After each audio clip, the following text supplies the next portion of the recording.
Are we live? We are? Okay, cool. Hi guys. Okay, so I don't know how many of you guys are here yet, but for those that are here, thank you for joining us.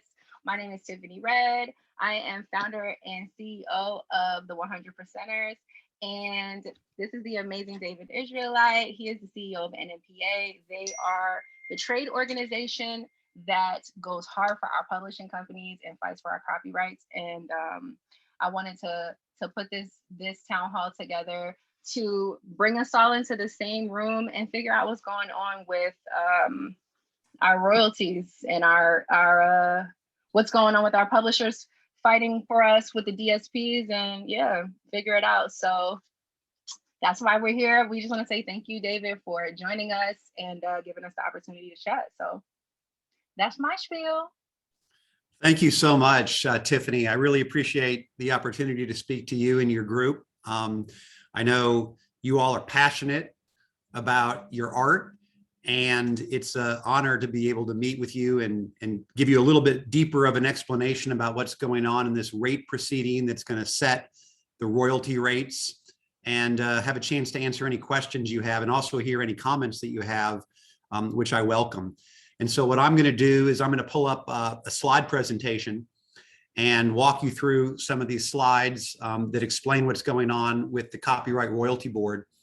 And then at the end of the slide presentation, I'm going to turn over to the chat function where there's a Q&A box. I guess there's both a chat and Q&A. I would ask that maybe we use the Q&A box for anyone that has questions or comments. And when I'm done with the slide presentation, we'll go into that box and we'll try to address as many of your questions or hear your comments as much as we can with the time we have. So let me share my screen and see if I can make this pop out to the whole screen. It looks like we did there. Okay, so here we go. The Copyright Royalty Board.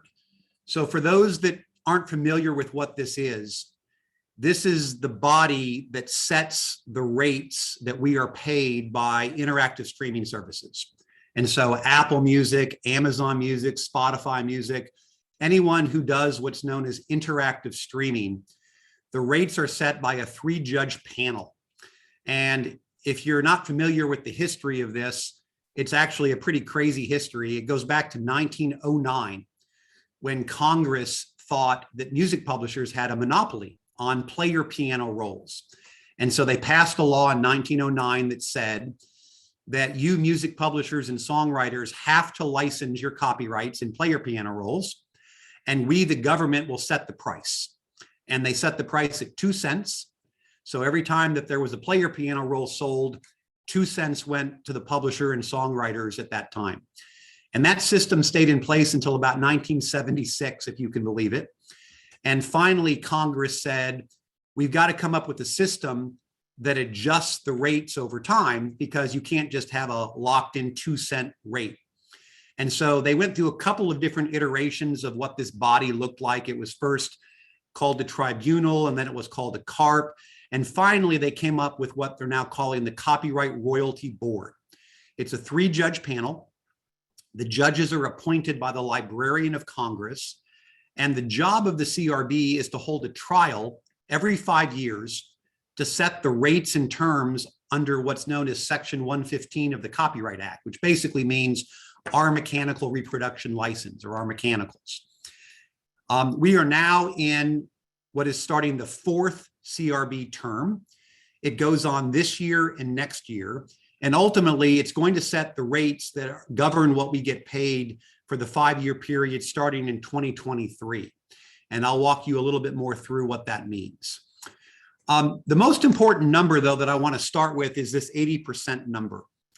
And what the 80% stands for is something that I think is really important about the songwriting and music publishing industry, which is very different from the record label and artist side of the business. For every dollar that gets paid by interactive streaming companies to music publishers and songwriters, 80% of it goes to the songwriters. That's the margin of how much goes to writers versus the 20% that's kept by publishing companies. And so, as you can tell, this is really a trial about songwriters, much more so than music publishers, because the vast majority of the money is going up to the songwriters, as it should be. And the rates that we're talking about really are much more important to the songwriting community than the publishing community because of that. And so the way that music publishers think about songwriters in this process is we're partners. What's good for songwriters is good for music publishers. And we have a common interest in making sure that the rate goes up and that it's fair for both the publishers and the writers. This chart gives you a little bit of the history of the CRB and what the rates have been. And I know it gets a little bit complicated, but I think it's important to understand how the rate structure works. And so if you look in this first bar from the years of 2008 to 2017, during this 10-year period, these were what the rates have been. And the way that the rate structure works is a little more detailed than maybe just a simple formula. It's really a three-part test. And the way to think about it is you run three different calculations and you ask yourself, what is the biggest number? Because we are entitled to the greatest of these three different tests. And so from the years of 2008 to 2017, the three-part test was, what's the bigger number? 10.5% of the revenue of the services, and revenue can come from either a subscription fee or advertising money, doesn't matter. Or the second test is what we call TCC, which stands for total content cost. But put simply, is it greater of 21% of what record labels get? And then the third test is, well, but what if you multiply the number of subscribers by 50 cents per subscriber? And that's the way the rate structure worked for this 10-year period that was really the beginning of interactive streaming. The greater of 10.5% of revenue, or about 21% of what record labels got, or 50 cents per subscriber. And back in the year 2017, we went to the last CRB trial where on one side of the courtroom, it was NMPA and the Nashville Songwriters Association representing the entire industry of writers and publishers. And on the other side of the courtroom were the five giant digital streaming companies, Apple, Amazon, Spotify, Google, and Pandora.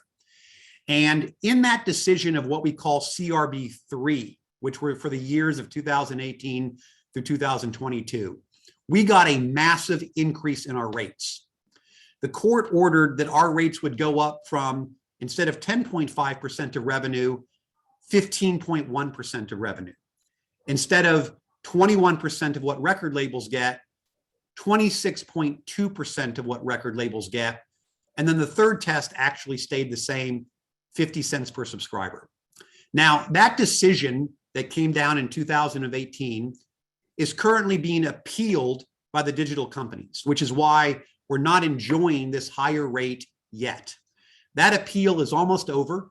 It probably will be done by the first quarter of next year. And I'm very confident we're going to win that appeal, which means we're now going to see a rate increase of about 44% from what the rates used to be to what the rates should be today. Well, what's going on in the next CRB, which is CRB 4, which covers the years 2023 through 2027, we have made a proposal for even more increases. And so what we're proposing the rate should be is the greater of 4 different tests. We're adding a 4th test. But for the first prong, 20% of revenue. For the second prong, 40% of what record labels get. For the third prong, $1.50 per subscriber. And we're proposing a 4th prong, which would be a per stream rate of 0.0015. Now, just a word about this second prong, what we call the TCC prong, or what record labels get. For those of you that have been in the industry for any length of time, you're used to money being split between the artist and label side and the writer and publisher side. And in the old world, where we sold physical copies of vinyl, CDs, or even downloads, the ratio between what a record label and artist got versus what a publisher and songwriter got was a massive divide of about 12 to 1. We're proposing, by getting 40% of what record labels get, of shrinking that down to about 2.5 to 1. And so a much more even split of the money that occurs in streaming, which is a completely different business model than selling physical copies like records or CDs. So that's what we're proposing. Now, this trial will happen next year, and then a decision will come down by the end of next year to set the rates for this future time period. And so what we're talking about today is not just making sure you understand how we got to where we are in the current state of the rate structure, but what the trial is going to be about next year. And that trial is going to determine the rates for this 5-year future period. Now, a couple of things that are important to understand: the current rate structure, which we just walked through.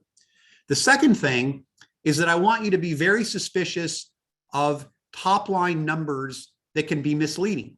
And what I mean by that is we talk about percentage of revenues, for example. Well, unless you know how you define revenue, the number doesn't really mean much. And the reason why that becomes important is because, as I'm going to explain, the giant digital tech services are trying to play some games where they talk about one number in a percent of revenue, but then they want to hide the ball by changing the definition of revenue. And I'll explain what I mean by that. And so we have to be aware of gimmicks, tricks, and fine print from the digital streaming companies. And that's why I'm going to walk you through exactly what they're proposing compared to our proposal. Let's start with Apple. Apple has a market cap of $2.41 trillion. Now, in the last CRB, 4 of the 5 digital services decided to appeal the decision. Apple was the only company that sat that out. And they made a big deal about it at the time, that we're not going to participate in the appeal. And quite honestly, we made a big deal about it at the time, and we thanked Apple for not joining the appeal to try to overturn this big rate increase, the same way that Spotify and Amazon had done. However, what Apple is now proposing is that even though they weren't the ones to appeal, they want the benefit of the appeal. And so what Apple is proposing is that if Spotify and Amazon are successful in their appeal, they want in too. And so they're proposing a rate structure that imports whatever happens in the appeal, even though they rejected the appeal itself. The second thing Apple then does is say, well, we want to roll back the 15.1% of revenue to back to 10.5% of revenue. But Apple wants to redefine what revenue means. They want to cut out massive amounts of the money and say that doesn't count as revenue. So even though they're reducing the rate from 15.1 to 10.5% of revenue, they also want to shrink the revenue pool down to a smaller amount of money. They want to get rid of this second prong altogether, where we get a guaranteed percentage of what labels get. And they want to expand the free things that we give away, like family discounts and trial periods. Overall, Apple's proposal is terrible for songwriters. Next, let's talk about Spotify. Spotify has a market cap right now of $47 billion. I found this to be a really interesting fact. They are sitting on more than $3 billion in cash, which is more than Spotify has paid every American songwriter and publisher combined in the history of the company. They have a lot of money on hand, but yet they also want to cut the rate. They're talking about a headline rate of 10.5% like Apple, which would be reversing the gains from the last CRB. But they also want to redefine revenue in some cases so that they would allow for 0 revenue per subscriber. They want to go to an extreme definition of revenue that would cut out all of the revenue that comes from other things in the service like podcasting. They want to get rid of the label safety net, and they also want to expand family discounts, trial periods, and redefine what a bundle means, which is a whole other topic in the CRB. Amazon, market cap of $1.74 trillion. They also want to take advantage of whatever happens in the appeal, and here's where they start to play a little bit of a game. Amazon will say, we'd like to increase the rate from 10.5 to 10.54, thus trying to make it look like they're supporting a slight increase in the headline rate. But like Apple and like Spotify, excuse me, Amazon wants to redefine revenue tool and make it massively smaller, which would mean less money that flows. Google, YouTube, Pandora, similar proposals. I'm not focusing on them as much because they're not as big of players in the interactive streaming market as Apple, Spotify, and Amazon are, but their proposals are similarly bad. Now, at this upcoming trial, NMPA puts on an extensive case. We're going to spend about $20 million to put on this case. If you can believe it, that's how expensive it is. We're going to focus on witnesses at the trial. Some of our witnesses are experts. Some of our witnesses are music publishers. But then a third group of our experts are actual songwriters and composers. And I thought you might want to learn a little bit more about those songwriters and composers that are going to be representing the industry. The first is Autumn Rowe. Autumn is an amazing singer-songwriter producer from New York. She's worked with a ton of big artists, and she is someone that is going to make an excellent witness at the CRB because she comes at it from many different perspectives from her experience. Second songwriter, Steve Bogart. Steve testified in the last CRB. He's been the chairman of the National Songwriters Board for some time. He has a well-accomplished career as well, and someone who really understands the economics of the songwriting industry. Jamie Floyd, a younger up-and-coming singer-songwriter, despite the fact that she's had a lot of accolades, and someone that can really speak to what it means to be a newer songwriter breaking into the industry. Jimmy Yeary. Jimmy is also a prolific songwriter who's had a lot of big hits and someone that we think is going to be very effective. And then finally, Angela Hunt, who is a Grammy-winning singer-songwriter and someone that has written with some of the biggest artists, and again, is just an incredibly intelligent, incredibly persuasive writer talking about the business of songwriting. These are the 5 songwriters that we're going to put up at trial that are going to testify to the Copyright Royalty Board. Now, the digital companies, as of now, haven't identified any songwriters that would speak up on their behalf, and that's not surprising because what they're trying to do is cut what they pay. And so I can't imagine that any songwriter would be willing to actually join forces with one of the tech companies and be a witness for them. The writers are going to be testifying exclusively on the side of the music publishers and songwriting industry. Now, I would be happy to answer any questions that you have about the CRB. I know that it's a very legal kind of technical process, but it's really important if you're a songwriter because it sets the rates that we get paid. I'm also happy to answer questions about any other topic that you may have. And I know that your organization has been very active and vocal in a bunch of different issues involving songwriters. And I applaud you for your passion and for your advocacy. And I'm just really glad that we could join forces to talk about the CRB because I really do look at the songwriting community as our partners in this. As I mentioned, most of this money is about you. And so we want to make sure that we do the best job that we can and fight for the best rates that we can in this CRB. Well, and I have so, a question? Absolutely, Tiffany. Okay, so I think the thing that's always been confusing for me is that the publishing companies are owned by the record companies. So like Universal, UMPG is owned by UMP, or Sony Music Publishing is owned by Sony Music. And so while the publishing company is not making as much money, the record labels are making record-breaking amount of money, and they're all the same company. So why can't they just pay better? Because it looks like, they're celebrating, like Sony just celebrated $1 billion from streaming. So it's like, okay, well, if they're making money from streaming, why are we not making money from streaming? Why can't Sony Publishing have a conversation with Sony Music? It's a great question. So let's take a step back and make sure that everyone understands what you know and you're talking about in terms of these companies.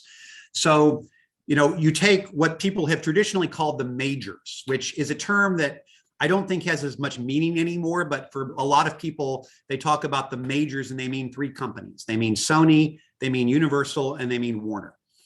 And those are the 3 largest publishers in the world, to be fair. Sony is a giant corporation. I think it's a little bit misleading to suggest the label owns the publisher. I think what you have in the case of Sony is a corporation that owns massive divisions that include a movie studio, a television production studio, a record label, and a publisher. And all four of them are part of Sony Entertainment, which then is part of a larger corporation that includes things like manufacturing. Sony makes video games, they make televisions, they make all kinds of things. That's one big corporation. In the case of Universal, it really is a music company. It has a label half, it has a publisher half. And in the case of Warner, the same thing. There's a label and there's a publisher. The way that record labels get paid from these digital companies is they're in a free market. They're not regulated by a law the way that publishers and songwriters are. So they get to sit down at a negotiating table and negotiate the rates that their copyright gets from the record label side. That is different from the music publisher side. Our rates are set by law. And the record labels aren't the ones that pay us. It's the digital streaming companies that pay us directly. And so at NMPA, we represent the entire publishing industry. And beyond those three publishers, you have hundreds and hundreds of other publishers that are not in the same company as a record label. They're either independent publishers, or in some cases, the publisher is even larger than the label if they have a smaller independent record label. And so companies like BMG or Concord or Cobalt, or even Disney, or large independent publishers like Reservoir or Roundhill or Peer. And so we represent all the publishers. We don't represent the record labels. And I think the question that Tiffany's asking, which is a really good one, is that the economics for record labels seem to be much healthier when it comes to streaming. And she's right about that. Record labels are generally getting about 52% of the revenue from the streaming companies. And they're able to get that because they negotiated that directly in a free market, and because they actually could withhold their copyright if they didn't like the price. They could say to a Spotify or an Apple or Amazon, you can't use my recording if you don't have my permission. That's different from us publishers and writers, where we can't say no. It's a compulsory license, it's a statutory rate. And so we only have one way of raising our rate, and that's the CRB. And so one of the things that I'm glad about is that the record labels are not fighting us as we're trying to get these big increases in the rates. They're not part of the trial. They have exited the CRB as a party, which means it's just the streamers versus the writers and the publishers. Now, a lot of people think that if our rates go up, that the record label rates will have to go down. And I don't really accept that. I think the streaming companies can pay more. I think that we should be getting as much as we can for the songs, and then the record labels have their own independent process of negotiating rates themselves. But we only have one way to get our rates up, and that's through the CRB. And we only get paid by one party. That's the digital companies, not the labels. And so I really don't like the idea of pitting artist versus songwriter or label versus publisher, because to me, we both provide a necessary element of what these businesses are of music streaming services. They need both. They need the songs, they need the recordings. We're not at war with each other. We're actually at war against the streaming companies themselves and what they pay us. And I think it's a fair observation to say that it seems like the record labels are getting a lot healthier of a rate than we are, and that's true.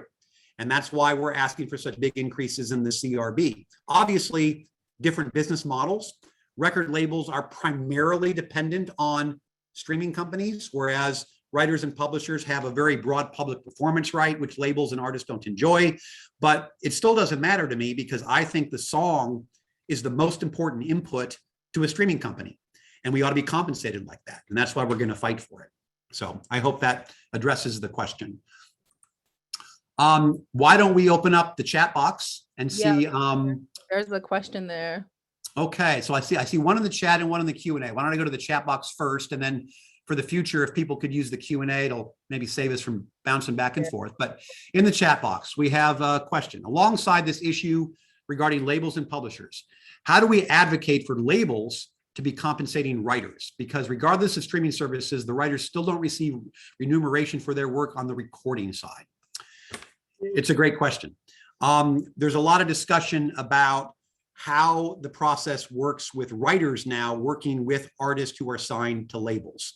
And I know there's been a lot of discussion about things like points on the recording, about per diems when you're in the studio, also just about splits and about the idea that some artists might ask for shares of the publishing that they didn't earn as a condition to be recorded. And so I think this is a really relevant question for today's music business, because I think more than ever, artists rely on songwriters. If you look at the Billboard Top 100, on average, about 94% of the songs are written in part by someone other than the artist, which tells you that these popular songs, they need songwriters other than the actual recording artists.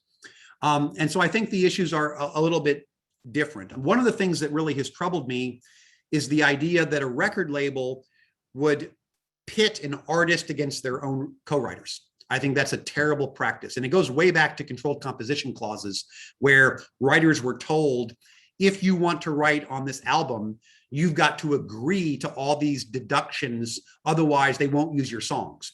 Things like 3/4 rate or a cap on the number of songs on the album.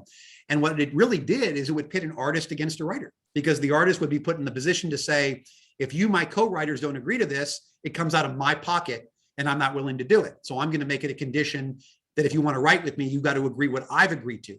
The problem with that is the artist agreed to it as part of a contract where the artist got something in return for giving it to the label. Co-writer didn't do that. Co-writers are not bound by controlled composition clauses from record labels. And so one of the things that I think was really a major step forward, I don't know if people even realize this, but back in 1995, NMPA was able to get into the law that you can no longer apply controlled composition deductions in the digital world. And so back when record labels and artists were getting their performance right, they have a very limited performance right, as I'm sure you all know, for digital radio only. They don't get broadcast radio, bars and restaurants, things like that, but they get digital radio. And when Congress made that change, we were able, this is before my time, we were able to get in the law, you can't take controlled composition deductions anymore in the digital world. And so today, you're not getting a 3/4 rate on a stream or a 3/4 rate on a digital download. You still might be getting that on a vinyl album or a CD sale. And then when it comes to, you know, the economics of what the labels are doing, I think that it's empowering that writers are starting to basically ask for more. I think it's a wonderful thing. It's a private business conversation, really, mostly between writers and artists, or artists and their own labels. But I think that there have been a lot of writer advocates, Tiffany, Ross Golan, others who have spoken up about this. And I could see a day when this starts to change because of the pressure of writers coming together and doing this. Let me mention one other thing about this that I've heard raised on this topic. I've heard a lot of writers suggest, well, why can't we unionize? So that if we unionize, we could all potentially collectively go on strike and not agree to write on albums unless we get what we want. And we could bargain that as a class. I think that the concept is amazing. The problem with it is I don't think you want it. And why you don't want it is because, unlike other businesses where you can unionize, to be able to unionize, you have to be an employee. And to be an employee means that what you create is owned by your employer. And so the reason why you have like screenwriters and other types of entertainment people that can picket or can unionize and strike is because they don't own the copyrights they create. They're owned by the studios they write for or the production company they write for. Songwriters have the amazing ability to own the copyrights they create. Now, they may sign a publishing deal where they co-own them, or they may keep all the ownership themselves, or they might decide to sell them at some point, but you own your copyrights. I wouldn't trade that for the right to unionize, because I don't think that writers would have a better system where they were employees. Everything that they wrote was owned by someone else and they just got paid a salary or a wage. And that's why you don't have a situation where songwriters can get together and unionize and strike. And I know that wasn't asked, but I just thought I would point that out because I know it's a topic. Can I make a comment on that? Absolutely. I think that I think it really just depends on the caliber of writer or producer, because like the reality is like what the Writers Guild did was, so yes, the copyright is gone, but now they have a residual, right? That they negotiated. Right. And really us owning our copyright, our royalties are crap, and then we're not participating in the sound recording part of the copyright, which means that the part of the copyright we own essentially isn't worth much money. So for the songwriter, if we did become a union and forfeit our copyright in exchange for the ability to negotiate a collective bargaining agreement and negotiate a proper royalty from the record company, I don't know. I think it depends on what your situation is. And I think that the great thing about unions is that you don't have to join it if you don't want to. You can be independent of it. So like if it is a system, like if you are a writer that doesn't have the massive catalog and could really benefit from having a union speak on behalf of you and negotiate for you, like, listen, we're going to do like food budgets and how to get transportation to the studio and, you know, the per diem and all of that. I definitely think that a union would be amazing for that, because it's a free market. There's nobody in charge. It's everywhere, you know. So Yeah. that's an interesting point, Tiffany. That's it my really take is. on that, because I just think that like I think unions work for the everyday worker. And I think that what people forget about the music business is that there's a middle class. Everybody's not the 1% that's writing $1 million records every single time. So what about the person that's making $50,000 a year? I don't know. I feel like they might be able to benefit from that. I think it's a really interesting point. I've talked to a lot of writers about this, and I'm always, I always can get educated more, and everyone has a perspective different from where they come from about it. One of the things I'd worry about is that if you're a writer that's had any commercial success, you would not opt into that system, right? Because you're obviously going to think you're going to be better off personally owning your copyrights than you would be being an employee for someone. So then you'd end up with maybe, the commercially more I don't want to say successful, because I mean, anyone that can write is, in my mind, successful. But you end up with almost kind of a division between those types of writers. And I wonder how that would play out in terms of the work that would go to the writers in the union. I mean, I think it would be just like every other union. Like, it's just like, you know how, I mean, look, no corporation likes unions. Like, no one wants the people to unionize and fight for more things. But I don't know. I just think that it would help. Should we get to some of these questions? People are saying. Yeah, let's do it. So Q&A here. Let's see. We got first question. We've got Q&A, and we got people are typing in the chat. Okay. Well, the chat may be more for just people to share information with each other. I'll address the questions in the Q&A. When the appeal is over, if it's favorable to the increase, will the companies pay the royalties in retro pay starting on 2018? It's a great question. The answer is yes. So the way that this worked was the decision came down in January of 2018. The decision was a step increase every year, starting at 10.5%, stepping up to 15.1. When the appeal was handed down in August of 2020, that's when the services started saying, well, we're now going to stop paying the increase. And so for basically a little more than a year, they've been paying under the rate structure from 2017 instead of the rate structure from 2021, which is a gap of about 4 points. When the appeal is over, it is retroactive, which means the services will have to account for any underpayment that they've made for whatever period of time there was where they were underpaying. And that creates a real accounting headache, because obviously writers move publishers, or if you're self-published, it won't be the same headache. But if you're a writer that was signed to one publisher, you move to a different publisher, you've now got money for a prior period. But all writers should be aware that when the appeal is finally done, it is retroactive. And we're going to be owed, I believe, assuming we win the appeal, which again, I'm confident about, a lump sum of money from the services for this period where they've been underpaying.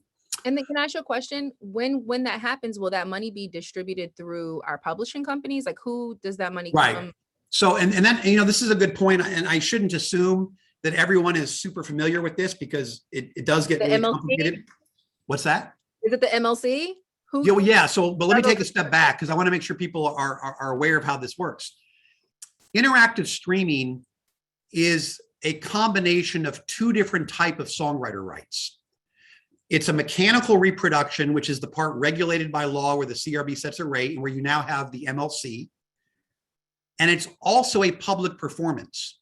where you join a PRO like ASCAP or BMI. And so the way that it works is that if you're Spotify, you pay part of the money through the PROs and part of the money to the MLC. And the PROs obviously collect that money and then they pay out directly, half writer share, half publisher share. Whereas the MLC distributes just to the publisher, and then the publisher has to pay his or her songwriters. And if you are a self-published writer, then you are your own publisher, and you're the one that should get both from the MLC. And so the holdback is only going to be the mechanical part because they paid out the performance part the whole time. The increase is going to come in the mechanical part. And so all of that money then would be owed to the MLC. And as a writer, really important, you make sure that your copyrights are listed in the database at the MLC. If you're self-published, that you're registered with the MLC, or if you have a publisher, check their homework, go to the database, which you can do, and confirm that your songs are entered properly. And it's very transparent at the MLC, which is one of the things I'm really happy about, is that we created an organization that has complete transparency with no commissions off the top, which is one of the beautiful things about the MLC. Can I ask a question? So when so I've spoke with a few different publishers about the MLC, and it seems like everybody just kind of has like different, they're all different companies, so they're going about it differently. But for the writers that are signed to publishing companies, even like, admin deals, even if you're with Songtrust has a deal with the MLC, right. Cobalt, everybody. And so the only way that you can yourself sign up for the MLC is if you are completely unpublished, right? Right. Only the publisher can sign up. If you're self-published, then you are your publisher. If you have an admin deal or a publisher, they're the ones that register the song. Yeah. But the database is public to you too. So as a writer, okay. My question is, when will the funds be distributed, like that 424 million that was announced or whatever? Sure. Like when will because from what I've heard, like the whole thing is still being built, or it's still like it's not completely ready to distribute all of the funds yet, from what I've heard. Well, that's not exactly true. The MLC is up and running. It's been up and running since January of this year. What Tiffany is asking about, which is a great question, is there is what's called the Historical Unmatched, okay? So basically what happened when the law set up this new body called the Mechanical Licensing Collective, or the MLC, the law said that all the digital services had to turn over all of the money that they've ever collected that they couldn't match. And that's called the Historical Unmatched. And then going forward, they have to pay all of the royalties into the MLC for the MLC to distribute. And so there's kind of a bright dividing line from when the MLC started operations in January of 2021 and the past. That lump sum of money from the past is sitting at the MLC now. And as Tiffany mentioned, it's a little more than $400 million, which is an amazing amount of money. What the MLC now has to do under the law is they first have to try to match it, to say, okay, you streaming companies didn't do this right. We're going to do it over and try to match it the proper way. And they're doing that through two different systems. One is through outside vendors that do matching, and the other is a manual review by employees of the MLC, where they're going line by line and looking for what went wrong that we couldn't match it. If they can't match it, and I promise you there will be money they can't match, there just will be, then the law says that at some point, you can distribute that money out to the community based on a metric of who was actually paid during the period. So if Apple has $1 million they can't match for the year 2020, then you would say, who did Apple pay in 2020? Lay the $1 million off of that distribution chart. The law further says that music publishers are required under law to share at least 50% of any of those distributions with their songwriters. Well, that's actually not a big deal because, as you know, more than 50% get shared with writers when it comes to these kind of distributions. The question, part of the question that Tiffany's asking about is, when is that $400 million going to start getting paid out? The law says they can't do it for 18 months. The MLC has decided we want to wait at least 3 years so that we have a better chance of people claiming what's theirs. So what's going to happen very soon, they're going to publish the list of sound recordings and say, here are the songs that we couldn't match the owner to. Anyone can look at the list, anyone can claim it, which means for songwriters, again, you have every opportunity to say, are any of my songs on this list? And if so, I'm going to go fix it and get paid properly versus this other distribution system. So it's going to probably be another couple of years before that money is actually distributed, but it's actually a good thing that they're waiting, because the goal is to try to match it properly and not just have it distributed under this other formula. My question is, will that be communicated to the writers and producers? It will. Okay. It will. All right, cool.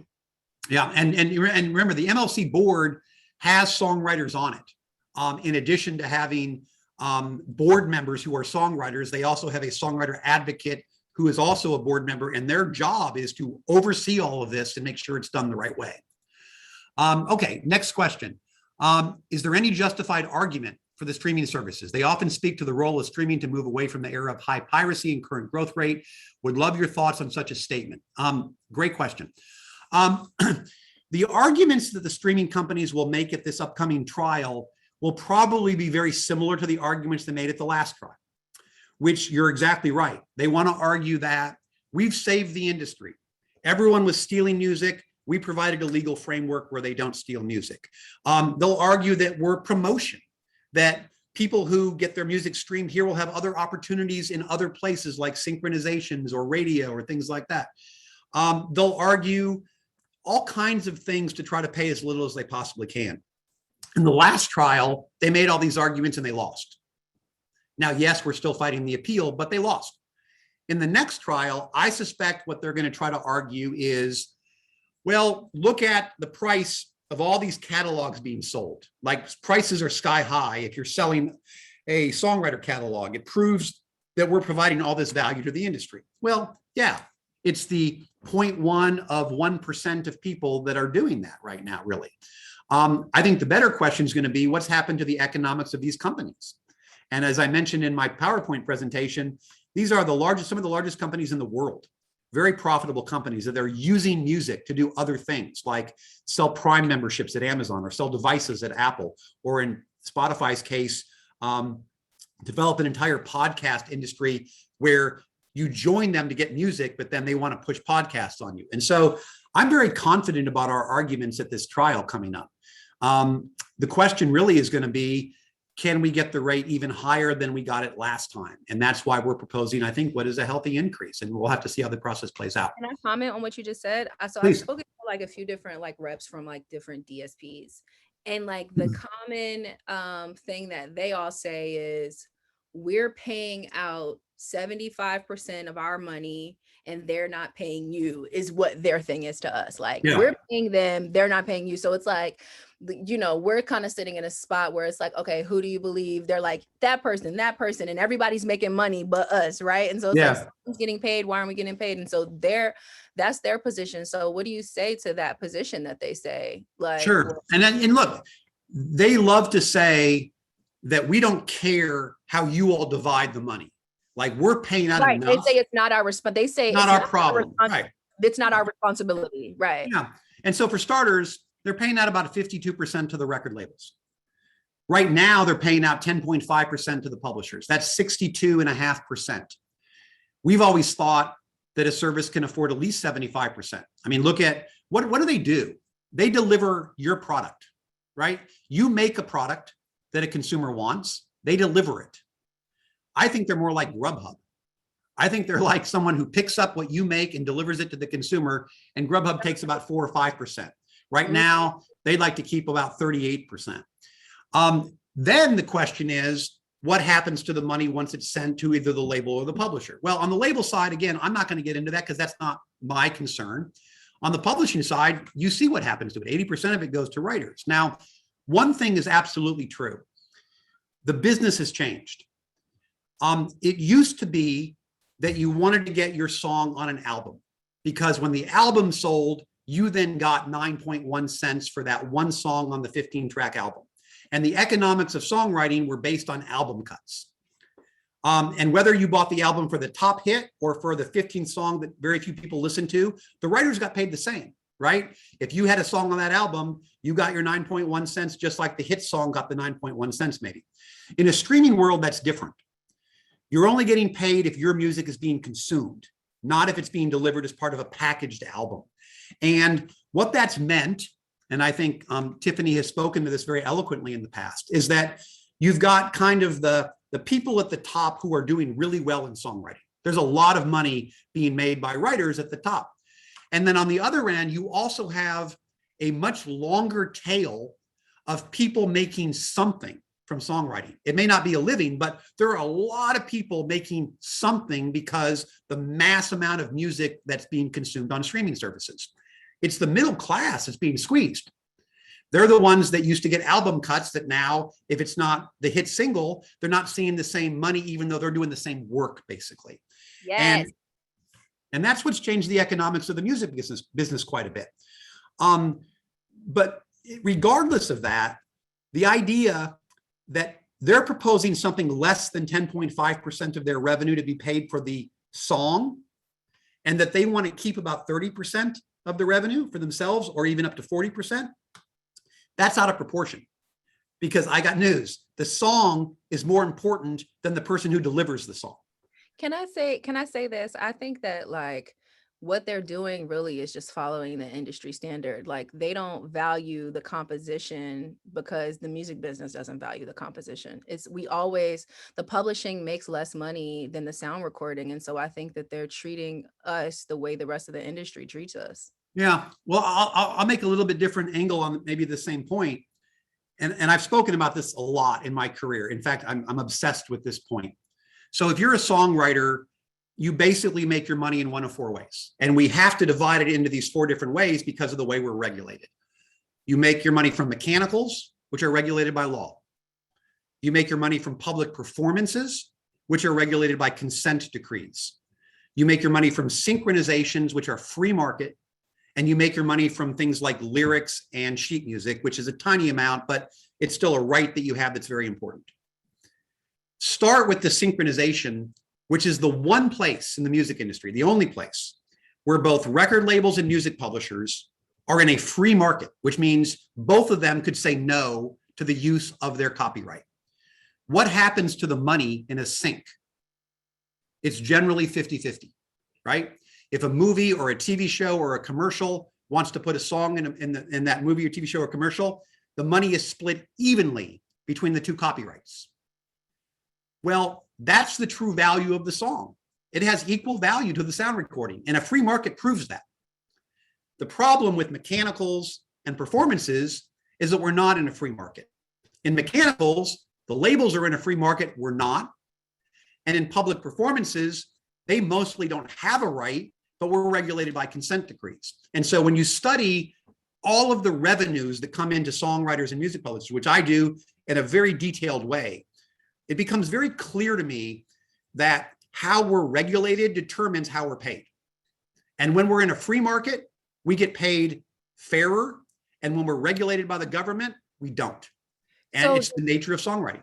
So does the composition side get regulated by the government? I'm trying to understand why our part of it gets regulated and then their side. Like the person makes all of the money is a free market and they can do whatever, but our side, the smallest money, can't do anything. So think of it this way. It's really an interesting chart if you kind of in your mind or on paper put this down. Okay. On mechanicals. I'm going to draw it. All right. Yeah. I draw this for members of Congress all the time to get their head around the two different sides of the industry. Okay. On mechanicals, it makes up about 20% of our revenue as songwriters and publishers. For record labels, it's more like 85% of their revenue. That's their business model, is mechanicals. We're regulated by law. Why? And we were because of the 1909 decision by Congress to regulate player piano rolls. So we're still in, so because so from 1909, we're still regulated by law because of that. Yep, that's right. Okay. That's right. Record labels, when they came into existence after 1909, never had the same rules put on them by Congress. Why? How do we do that? Because like why? How come? Trust me, it is the most mind-blowing situation. Now, I will tell you that during the era where record labels were the ones who sold the record, right? So record labels were invented. They took our songs, they started recording them and selling them in a physical format. The label was the one who basically took a lot of the risk. They were the ones that did more of the investment really into the process. They had the exposure of what if it didn't sell, or the whole breakage argument and all that. They were never regulated because Congress never thought they were a monopoly the same way that the publishing industry was. Oh, It's just the nature of it. Now, the logical question is, why are we still regulated that way? Yes, because my thing is the thing is it was one thing when there were massive budgets and there were people, they were investing a lot of money. Producers are their fees are teeny tiny now. They're not investing the same amount of money. So how is it that they're, Yeah. you know what I mean? It's like they're not taking the same financial risk that they do. What I would love to see happen, Oh man, is for Section 115 of the Copyright Act, which is where we're regulated. I would like to see it go away.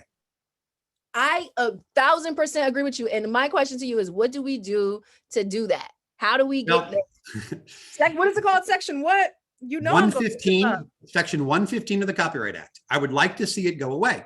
I would like to see it eliminated by Congress. And I would like to see songwriters and music publishers in a free market, so that if Spotify wants to put a recording in their library, they need to negotiate the value of the sound recording with the label. They have to negotiate the value of the song with the publisher, and both of them are in a free market. Because if that happened, the same thing would happen as in sync. The money would even up. So how do we do it? I don't want to be a pessimist. Okay. It's not going to happen. And the reason why is because Congress is not interested in basically shaking up the entire music industry in over 100 years of history. It's not going to happen. Now, maybe long-term, it's a goal that we could see happen, but it's not going to happen anytime soon. It's because it's been this way for so long. Is literally. Let me give you another example.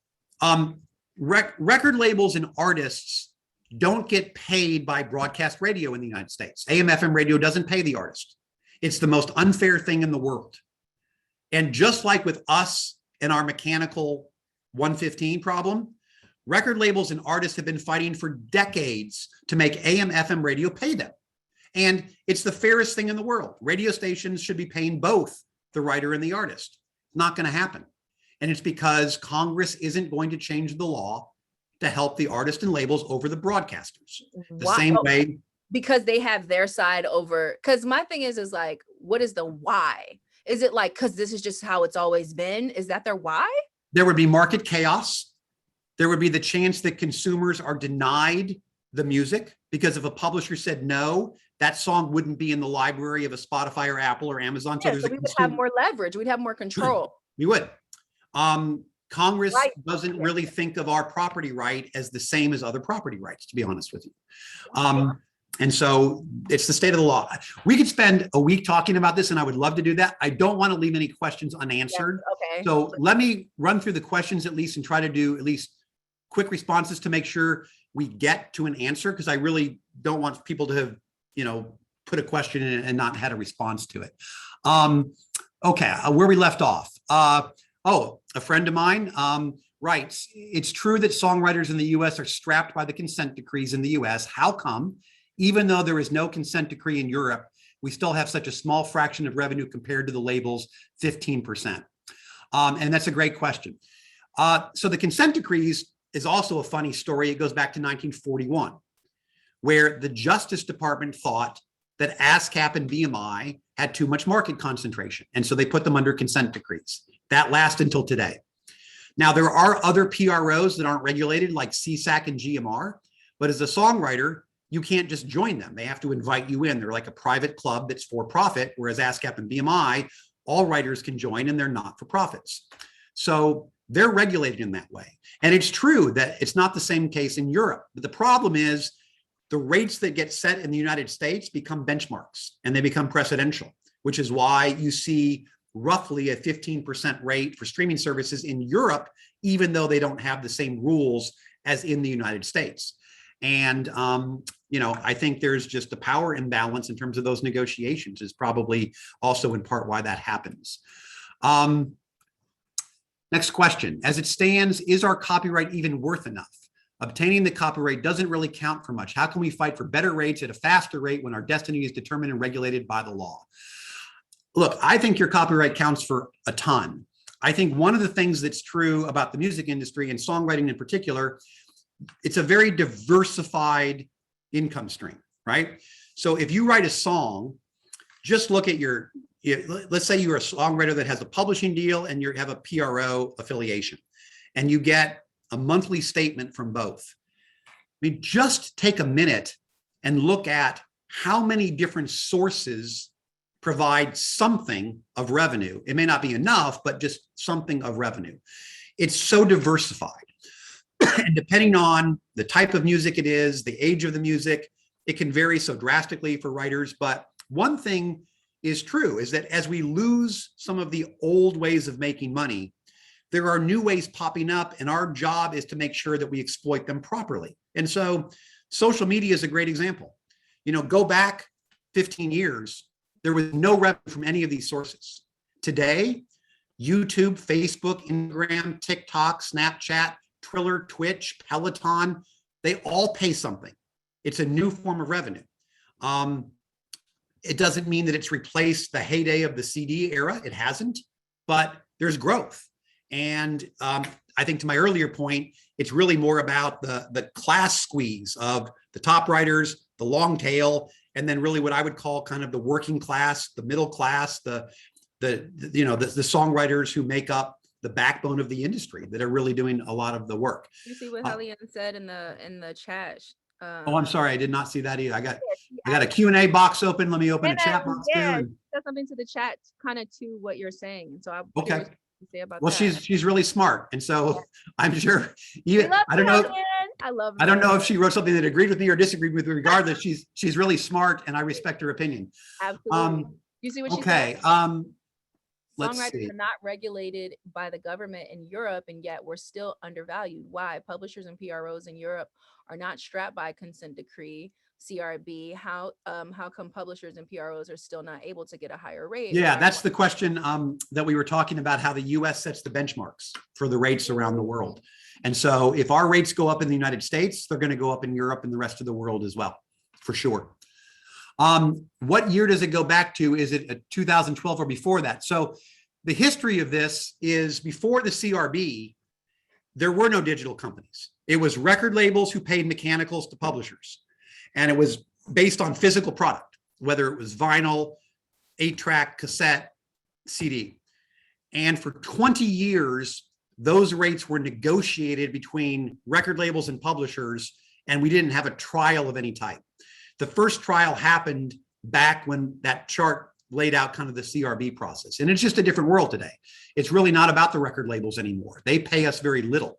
It's about third parties that use our copyright, like the streaming companies. And that's what really matters for the future.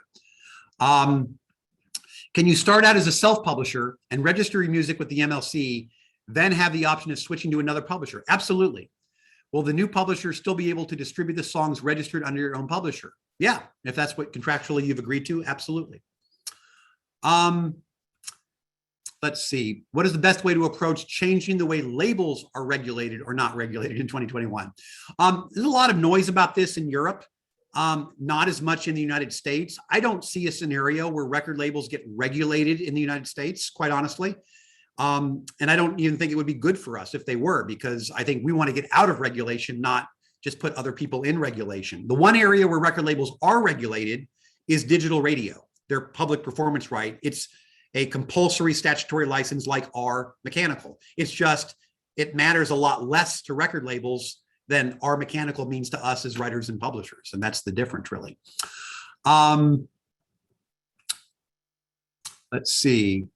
How do we approach Congress about the outdated regulations and normally unfair practice in the music industry? It's a great question. There are a lot of organizations that attempt to talk to Congress on behalf of the industry. In addition to NMPA, in addition to yourselves, you've got writer groups like NSAI, like SONA. You've got the Grammys, you've got artist groups, all of whom are trying to lobby Congress.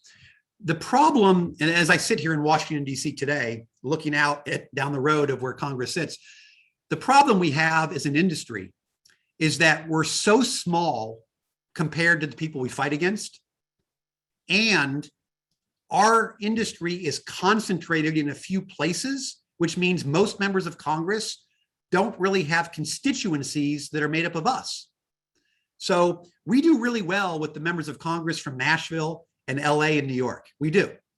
But for the rest of the country, they don't have a ton of songwriters and music publishers in their districts. What they do have is they have broadcasters, they have bars, they have restaurants, they have music venues, all of whom like us being regulated. And that's why it's so hard to get Congress to overrule the interest of what for many members is their own constituents for an industry that's largely not based in their districts. The other thing that's just true is that as an industry, we have largely aligned with one party. And, look, everyone's entitled to their personal politics. As far as I'm concerned, it has no place in what I do as a trade association. But it's hard when you've got the Republican Party that feels like most artists generally are polar opposites of them, to then go ask them for favors as an industry. And I think one of the things that we have to do as an industry that's just a mature approach is to say, okay, look, we're going to leave our politics on one side of the table, but our business is on the other side of the table. And as business people, we want to talk to all members of Congress. We want the support of all members of Congress. And we can't just like shut out half of Congress and say, because we don't like your politics, we don't want your help on our business issues. And that's something as an industry, I think we got to work on a little bit. Dina LaPolte, who many of you know, is a fabulous advocate for songwriters, and she is a staunch liberal Democrat.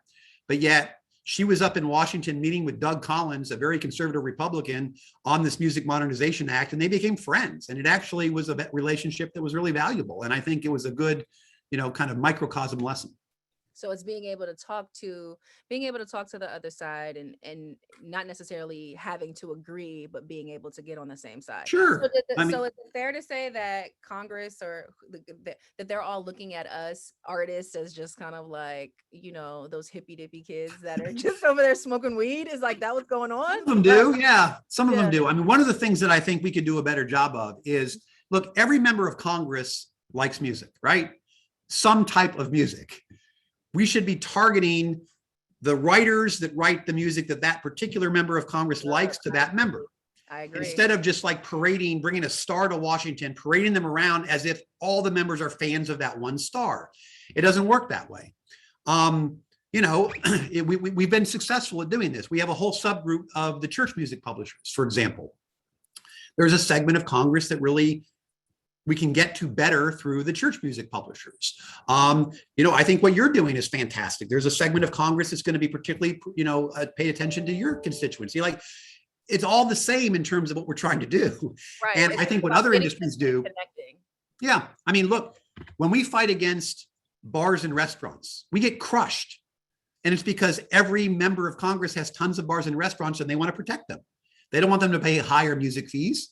Same thing with broadcasters. They all have a local AM/FM station. They all have a local TV broadcaster. They don't want to pay higher fees. And then the tech companies are just giant. I mean, look, 4 of the 5 biggest companies in the world are companies that use music that lobby against us. I mean, how do you compete against a Google plus Amazon plus Apple? It's just. I just want to comment on what you're saying about bars and restaurants. So my family business is a bowling alley. And my family business pays the PROs to play music.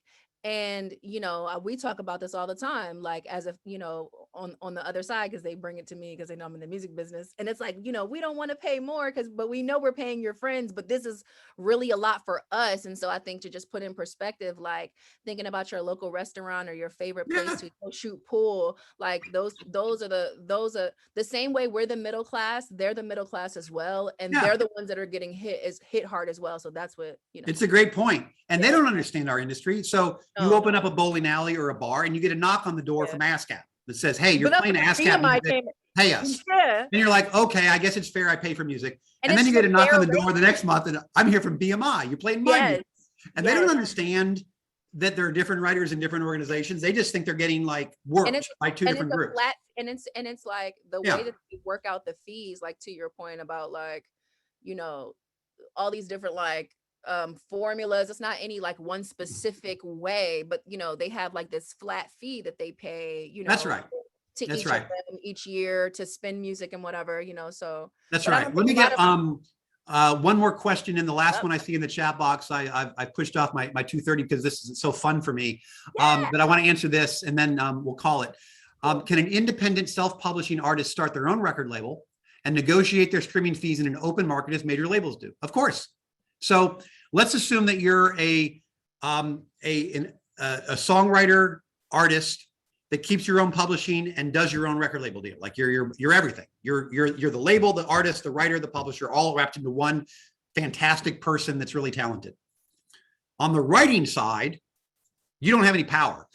You write that song, it's got a copyright. The streaming company can take it from you, whether you like it or not. They're going to pay you what the CRB says.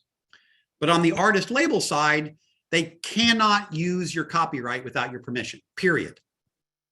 Now, what many independent labels do is they join aggregate groups like Merlin or other places where it gets negotiated together, but you don't have to.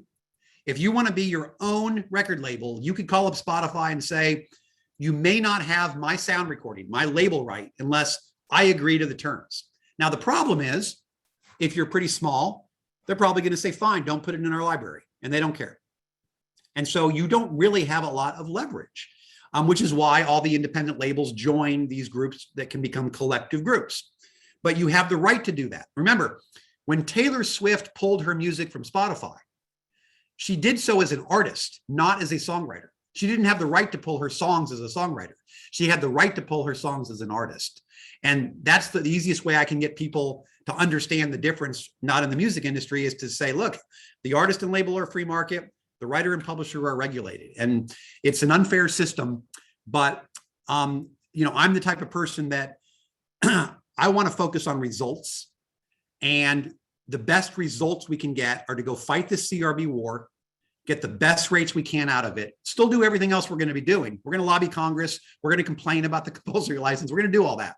But I know that the action step is to go win this trial. And so I really appreciate all your support as we go into this trial. Support those songwriters that are going to be witnesses, because they're doing so as volunteers. They get torn up. They have to provide their tax returns. They have to get deposed. They get put on the stand and cross-examined. They do it for free, and they're doing it because they care about songwriting. And so if you know any of those writers, maybe shoot them a note and just say thanks.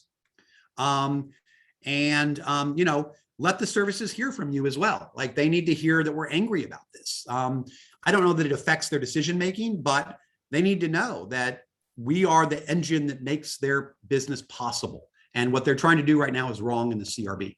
And we're going to fight it.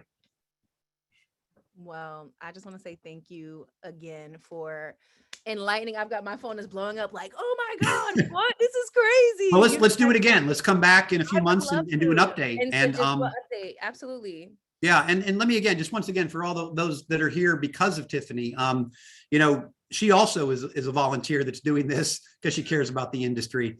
And we've had some good talks privately. I think we have the same goals, and I respect what you're all doing, and going from, not existing to an organization that has a voice is a really big deal. And you should be proud of what you've done so far. And I can tell you, this is a different industry than even was 20 years ago in terms of, the partnership, I think, between writers and publishers and what it means. And we have common interest in this stuff. And yeah, there may be issues where we disagree. And when we do, we should get together and we should talk it out like business partners do when they have friction. But I think mostly we have the same goal, which is to increase the value of songs. That's what I care about. And thanks again for everything you do. Thank you. Well, thank you for everything you do. We appreciate you. I can't wait to come back. I hope that when we come back with some updates, that we have some some good news for everybody. Like, hey, we're making more money.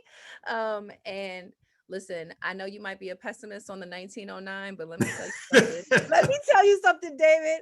You know, Tiffany has some stamina, and I'm gonna go and figure out how to cook something up to figure out how to get us in the free market as well, because I want to be free and spread my wings and fly, and us be able to, the same way that the DSPs and the record labels are able to do anything, I want us to be able to do anything too. So I think I love it. I think I might take on the impossible. Hey, I support you, and I stand with you when you try it. I just,